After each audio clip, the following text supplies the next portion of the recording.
نحمدہ و نصلی علی رسولہ الکریم اما بعد۔ سورہ یونس۔ سورہ یونس کا مختصر خلاصہ یہ ہے: توحید۔ اس صورت میں اللہ کی وحدانیت اور اس کی قدرت کا بیان موجود ہے۔ رسالت، نبی اکرم صلی اللہ علیہ وسلم کی رسالت اور قرآن کی حقانیت کا بیان اس میں موجود ہے۔ آخرت، قیامت کے دن جزا اور سزا کا ذکر اس میں پایا جاتا ہے۔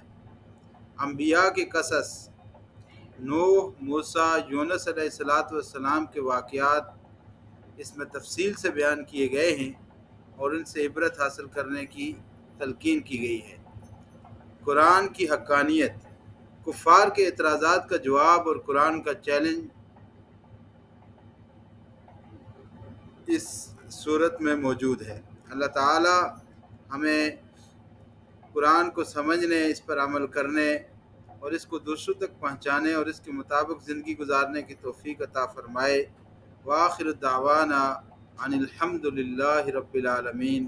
السلام علیکم ورحمۃ اللہ وبرکاتہ۔